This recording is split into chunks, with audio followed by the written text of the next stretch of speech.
नमस्कार, मैं हूं विलियम खांडेकर और आप देख रहे हैं साप्ताहिक सभा का विशेष अंक।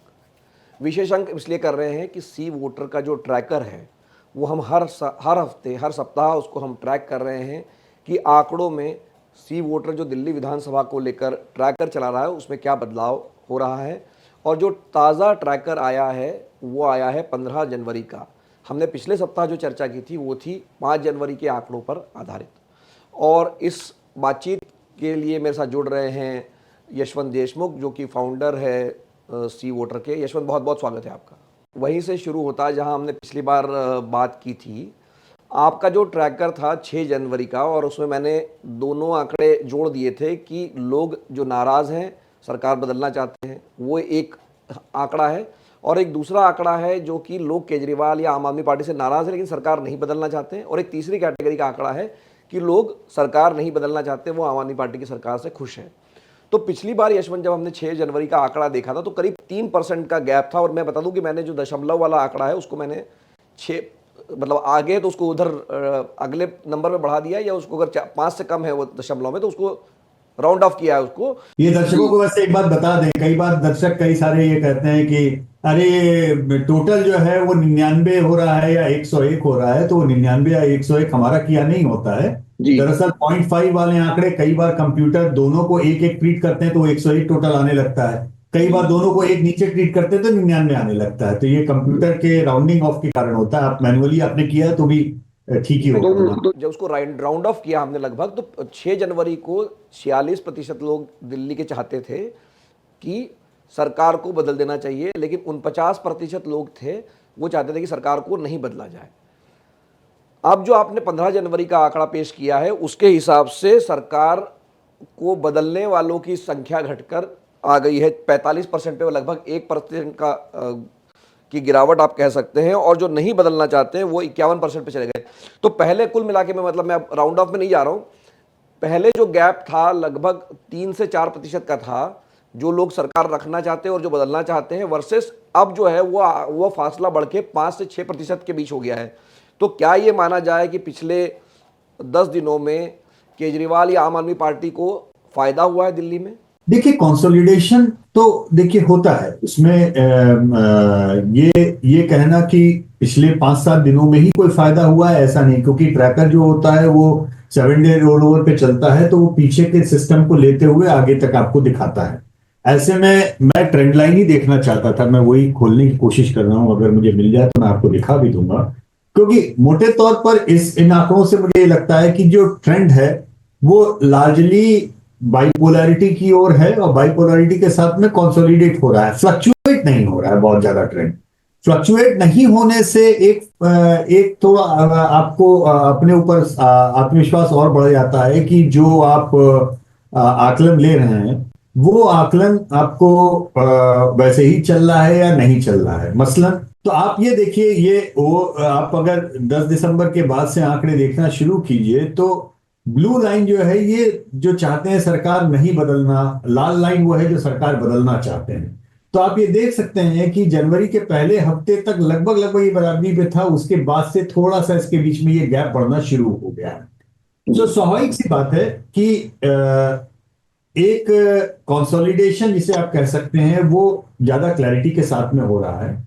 साथ में एक इंटरेस्टिंग लाइन जो इन लोगों की है, अगर आप ये देखें, जो ये कह रहे हैं कि हम नाराज तो हैं लेकिन हम ये बदलना नहीं चाहते जी। सरकार को।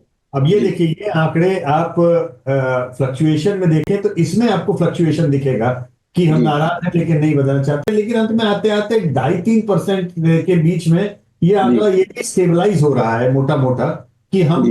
मतलब वो है। एक जो नाराज हैं लेकिन सरकार नहीं बदलना चाहते, और ये वाला हिस्सा अपनी तरीके से चल रहा है। और जो नाराज हैं और सरकार बदलना चाहते हैं, आप इन जी। दोनों को अगर आप देखें तो जी। आप ये पाएंगे कि एक दूसरे के मिरर इमेज की तरह चलते हैं, एक ऊपर होता है और एक नीचे जाता है। और ये जी। वो आंकड़ा है जहां पे अब आपको ध्यान देने की जरूरत है कि क्लियर कट 48% के ऊपर अब जाके स्टेबिलिटी इन आंकड़ों में आ रही है। जो लोग ये कह रहे हैं कि हम सरकार नहीं बदलना चाहते, नाराजगी या गैर नाराजगी ये अपनी जगह पे है, लेकिन सरकार हम कंटिन्यू करना चाहते हैं। लेकिन 45% के आसपास स्टेबलाइजेशन उन आंकड़ों का भी है जो कह रहे हैं कि लगातार कि हम ये सरकार बदलना चाहते हैं। ऐसे में इन आंकड़ों को जब आप रीड करते हैं किसी को भी, तो बाइपोलैरिटी में एक चीज ये देखने की होती है मिलिंद, कि सामने जो विपक्ष के खेमे के वोट हैं वो कितने बढ़ रहे हैं। जैसा कि मैंने पिछली बार बोला था कि जी कांग्रेस भी एक हिस्सेदार है उन आंकड़ों में जो जी कहता है कि हम सरकार बदलना चाहते हैं। लेकिन अब कांग्रेस के वोट जितने घटेंगे, एक ये क्लासिकल बात है कि पहला कांग्रेस की घटाव जो था वो आम आदमी के फायदे का था। अब कांग्रेस का घटना बीजेपी के फायदे का सौदा हो, क्योंकि अब कांग्रेस के खाते में वो वोट हैं जो एंटी आप हैं, जो जो केवल सरकार बदलने के, चाहे वो भले ही बीजेपी जीत जाए इससे फर्क नहीं पड़ता, लेकिन हम सरकार बदलना चाहते हैं, ऐसे वाले होंगे। तो इस सेंटिमेंट के ऊपर अब यहां से कांग्रेस का परफॉर्मेंस जो भी है, 5, 6, 7, 8% जिस तरीके से भी आप देखना चाहें, उसका ऊपर जाने की संभावना तो नहीं अभी फिलहाल लग रही है, घटने की संभावना लग रही है, क्योंकि बाइपोलैरिटी जिस तरह से इंट्रोड्यूस हो रही है उसमें वो वोट अगर और नीचे गए कांग्रेस के, तो हो सकता है उससे आम आदमी पार्टी को नुकसान हो। पहले आपको याद होगा हमारा सारा ध्यान इस बात पे था कि कांग्रेस का वोट बढ़ने से आम आदमी पार्टी को नुकसान होगा। ये जी बात सच थी अगर कांग्रेस 15% वोट पाती। कांग्रेस का मीडियन वोट है 8, 8.5%।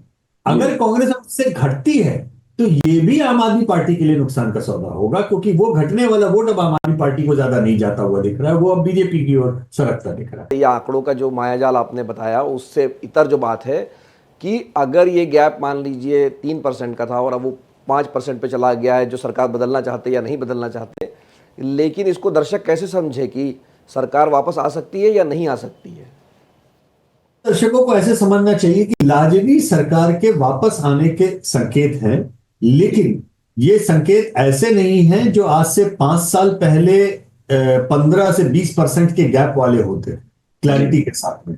जी इसका मतलब यह है कि आम आदमी पार्टी की सीटें कम होने की जबरदस्त संभावना है और उसका मुख्य फायदा बीजेपी को मिलता हुआ दिखेगा। लेकिन इसका मतलब यह कतई नहीं है कि सरकार आज की आज पलट जा रही है, ऐसा होने की संभावना अभी फिलहाल नहीं दिख रही। उसमें अभी उस एक ओवर आर्चिंग सेंटिमेंट जिसमें सरकार बदलने वाले लोग 50% हो जाएं और सरकार कायम रखने वाले लोग जो है वो घट के 5-10% नीचे चले जाएं, तब वो इमोशन एक तरीके से आता है कि नहीं ये मामला अब टेढ़ा हो गया, अब लोग सरकार पूरी तरह पलटने के मूड में आ गए। ऐसा लगता नहीं, संख्या कम हो गई है। 5 साल पहले ये आंकड़े 55 से 60% के बीच में होते थे जो लोग सरकार बना के रखना चाहते थे दिल्ली में, वो संख्या काफी कम हो गई है, लेकिन अभी भी आगे है जो सरकार बना के रखना चाहते हैं उनकी संख्या। तो एक और जो आंकड़ा और मैं आपको उसकी तरफ ध्यान दिलाना चाहूँगा, वो आपका मैं दर्शकों को बता दूं कि एक स्नैप पोल था, ये कोई सी वोटर का ट्रैकर नहीं है, ये एक और स्नैप पोल हुआ 9 और 10 जनवरी को सी वोटर का, और उसमें ये पूछा गया था कि ये जो शीश महल की कंट्रोवर्सी है, क्योंकि पिछली बार भी यशवंत से हमारी बात हुई थी कि भाई भ्रष्टाचार के विरोधी जो छवि है उसी दो मुद्दों पर सरकार में आई है आम आदमी पार्टी, एक तो भ्रष्टाचार विरोधी आंदोलन से और दूसरा जो मुफ्त की बिजली मुफ्त पानी देने से। तो ये जो यशवंत आपने सवाल पूछा कि क्या जो शीश महल की कंट्रोवर्सी है, जो कि अरविंद केजरीवाल का घर है, जो कि सीएजी की भी रिपोर्ट आएगी, इसमें करोड़ों रुपये खर्च हुए, बजट से ज़्यादा खर्च हुए, तो जो सादगी वाली जो छवि थी, तो लोगों से जब आपने पूछा कि क्या इस विवाद से नुकसान होगा आम आदमी पार्टी को, तो 47% लोग कहते हैं कि हाँ होगा और 45% कहते हैं कि नहीं होगा। पर यहाँ ध्यान देने वाली बात यह है यशवंत, जो आप कह रहे हैं कि ज़्यादा लोग ये कह रहे हैं कि इससे नुकसान होगा, तो इसका चुनाव पर क्या असर पड़ सकता है इस विवाद का? देखिए, अगर आप लार्जर स्कीम ऑफ थिंग्स में देखें तो आम आदमी पार्टी की छवि को धक्का लगना यही इकलौती एक बड़ी चीज है जो उनके अगेंस्ट में जाती हुई दिख रही है। और कोई मुद्दा या बड़ी चीज ऐसी नहीं दिख रही है अभी कि गवर्नेंस के नाम पर, एंटी इनकम्बेंसी के नाम पर, कि नहीं भाई ये तो इतना खराब गवर्नेंस रहा, इतनी खराब सरकार चलाई कि लोग सड़क पे उतर आए हैं और अब सरकार बदल देना चाहते हैं। तो छवि को तो धक्का लगा है, इसमें कोई संदेह नहीं होना चाहिए। छवि को धक्का इस हद तक लगा है कि अब लोग आम आदमी पार्टी को सामान्य भाजपा या कांग्रेस की तरह से कोई एक पार्टी मान रहे हैं, उसको कोई ऐसे सुरखाब के पर लगे हुए पार्टी नहीं मान रहे कि नहीं साहब ये तो आंदोलन से निकली हुई पार्टी है और ये भ्रष्टाचार के खिलाफ लड़ने वाली पार्टी है। ये सब चीजें अब नहीं, ये ध्वस्त हो चुका है। लेवल प्लेइंग फील्ड उस लिहाज से हो गई, तो वो एडवांटेज आम आदमी पार्टी को नहीं मिला।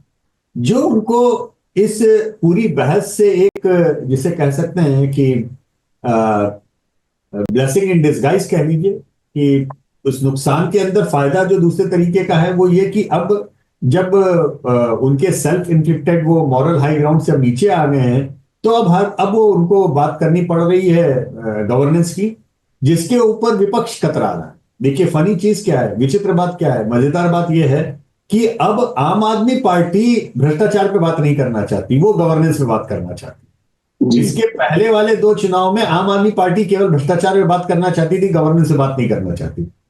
और वो दोनों पार्टियां यानी बीजेपी और कांग्रेस गवर्नेंस से बात करना चाहते थे, भ्रष्टाचार को टच नहीं करना चाहते थे, कि उनको पता था कि आम आदमी पार्टी की इमेज भ्रष्टाचार वाले मसले पे बहुत बेहतर है। अब उलट गया है, इस समय कांग्रेस और भाजपा का पूरी ताकत इन दोनों पार्टियों की केवल शीश महल भ्रष्टाचार पे लगी हुई है, और आम आदमी पार्टी जो है गवर्नेंस और स्कीम्स के ऊपर बात करना चाहती है। तो ये उलटबासी ऐसा हो गया है, ये इस 10 साल की राजनीति का उलटफेर है, आप इस तरह से मानिए जी। नहीं, आपने जो बात कही उसी से जुड़ी हुई एक आंकड़ा मैं दर्शकों को और बता देता हूं कि उसमें यह कहा गया है कि आम आदमी पार्टी, सवाल पूछा गया भाई आम आदमी पार्टी रह गई कि नहीं रह गई, तो 56% लोगों ने कहा कि ये आम आदमी पार्टी नहीं रह गई है, मतलब स्ट्रांगली एग्री इस बात से। तो जो आप बात कह रहे हैं उसको ये आंकड़ा पुष्ट कर रहा है। और ये आंकड़ा एक मामले में और इंटरेस्टिंग है मिलिंद, अगर आप ध्यान से देखें, सामान्य तौर पर हर सवाल का हम वो भी देते हैं कि आम आदमी पार्टी के सपोर्टर क्या कह रहे हैं, कांग्रेस के सपोर्टर क्या कह रहे हैं, भाजपा के सपोर्टर क्या कह रहे हैं। हर सवाल पे पार्टीजान लोग आता है, किसी किसी एक पे भाजपा के पक्ष की बात होती है, भाजपा के लोग बहुत ज्यादा बोल, 50% से ऊपर किसी भी पार्टी के समर्थक हो, सबको ये कह रहा है कि आम आदमी पार्टी वो वाली आम आदमी पार्टी नहीं रही। खुद आम आदमी पार्टी के वोटर भी ये बात कह रहे हैं कि वो आम आदमी पार्टी नहीं रही, हालांकि वोट आम आदमी पार्टी को ही देने की बात कर रहे हैं, देते भी आए हैं, और इस चुनाव में भी वो आम आदमी पार्टी को ही वोट देंगे। तो ये इस बात को अंडरलाइन करता है कि वो जो आंदोलन से निकली हुई पार्टी और वो जो एक यूएसपी थी, वो यूएसपी जा चुकी है।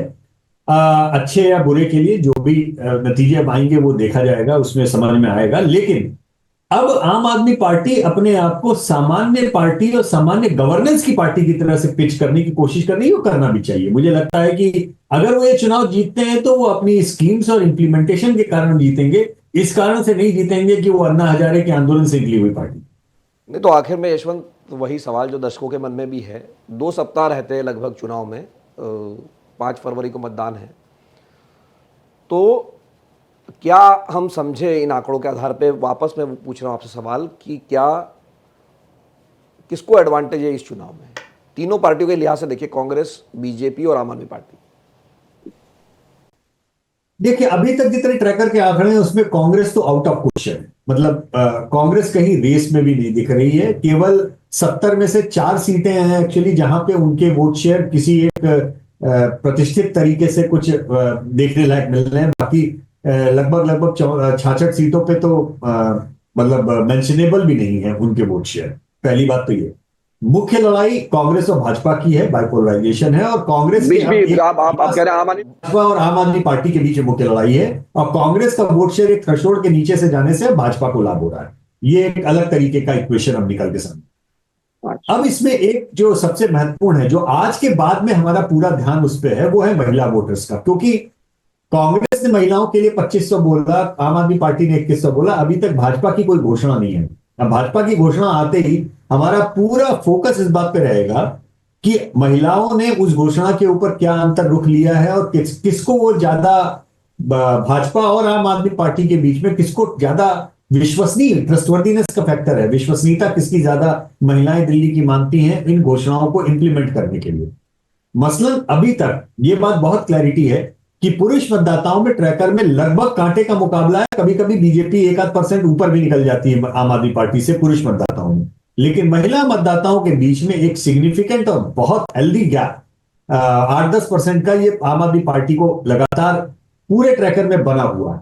अब अगर ये पूरे ट्रैकर में बना हुआ है तो महिलाओं की स्कीम अब जब लॉन्च होगी बीजेपी की, अगर आजकल में जब भी वो घोषणा करते हैं, तो हम केवल और केवल महिलाओं के बीच में एक अलग ट्रैकर करेंगे अब से, ये देखने के लिए कि उस स्कीम का कुछ इंपैक्ट हुआ क्या, वहां पे वो गैप कम हो रहा है। अगर तो वो गैप वहां पर कम होता है तो मुकाबला फंस जाएगा अगले 15 दिन में। लेकिन अगर वो गैप बना रहता है 15 दिनों तक, तो मुझे लगता है कि आम आदमी पार्टी की सीटें भले ही कम हो जाएं, लेकिन शायद सरकार बनाने में फिर से कामयाब। तो बहुत बहुत धन्यवाद इस बातचीत के लिए यशवंत। और मैं ये बता दूं कि ये जो रिकॉर्डिंग हम शुक्रवार को कर रहे हैं, तब तक भारतीय जनता पार्टी का घोषणा पत्र जो है वो आज दोपहर के बाद आने की उम्मीद है। तो इसलिए अभी जानकारी नहीं है कि महिलाओं के लिए भारतीय जनता पार्टी क्या ला रही है। और जैसा कि यशवंत ने कहा कि अभी महिलाओं के बीच आम आदमी पार्टी के पास एक बड़ी लीड है। पुरुष मतदाताओं के बीच में दोनों पार्टियों में कड़ी टक्कर है, बल्कि कई बार बीजेपी आगे भी निकल जा रही है। तो दिल्ली में सरकार किसकी बनेगी, इसमें काफ़ी हद तक जो सत्ता की चाबी है वो महिला वोटरों के हाथ में है। जैसा कि हमने महाराष्ट्र में देखा, मध्य प्रदेश में देखा, वही यहाँ पर भी देखने मिल रहा है कि महिलाओं में अभी तो आम आदमी पार्टी की लीड बनी हुई है। और अगर ये लीड आगे तक बनी रहती है तो यशवंत का कहना यह है कि सीटें कम भले ही हो जाए, लेकिन सरकार आम आदमी पार्टी की बनेगी। एक और बात यशवंत मैं आपको बताना चाहता हूँ कि जो मैंने जब अरविंद केजरीवाल जब नामांकन भरने गए थे तो उन्होंने अपने साथ में महिलाओं का मोर्चा या जुलूस लेके गए थे। तो कहीं ना कहीं केजरीवाल को भी ये अंदाज़ा है कि वो महिला वोटर उनको सत्ता में दोबारा ला सकते हैं। केजरीवाल साहब को भी पूरा अंदाजा है और बीजेपी को भी पूरा अंदाजा है। मेरा मानना है कि इन दोनों ही पार्टियों को, बीजेपी ने तो खैर मध्य प्रदेश और महाराष्ट्र का चमत्कार के ही स्कीम के ऊपर किया, लेकिन केजरीवाल साहब को इस बात का पूरा इल्हाम है कि स्कीम के अलावा जो बिजली, पानी, मोहल्ला क्लिनिक, ये जो उनका 5 साल का गवर्नेंस है, ये शायद महिलाओं को ज्यादा आकर्षित किया है, महिलाओं को उसने बनिस्बत पुरुष मतदाताओं के। तो यहां से अगले 15 दिन की लड़ाई आप लिख के ले लीजिए मिलिंद, ये केवल और केवल महिला मतदाताओं की बात करने, उनको रुझाने, उनको अपनी ओर आकर्षित करने और उनका टर्नआउट बढ़ाने की के खेल के ऊपर पूरा 15 दिन की पूरी ताकत दोनों पार्टियों की यही रहने वाली। बहुत धन्यवाद यशवंत इस बातचीत के लिए। हम आपसे दोबारा बात करेंगे अगले हफ्ते जब नया ट्रैकर आएगा, महिलाओं की बात जब सामने आएगी कि ये चुनाव किस तरफ जा रहा है। अभी तक का जो रुझान बता रहे हैं यशवंत, आम आदमी पार्टी को एक एज है चुनाव में, लेकिन 15 दिनों में ये एज बदल भी सकता है अगर महिला मतदाताओं ने अपना रुख बदला। साप्ताहिक सभा का ये विशेषांक देखने के लिए आपका धन्यवाद। अगर आपके कोई सवाल है, कमेंट है, तो उसको कमेंट बॉक्स में डालिए, हम उसका जवाब देने का प्रयास करेंगे। धन्यवाद।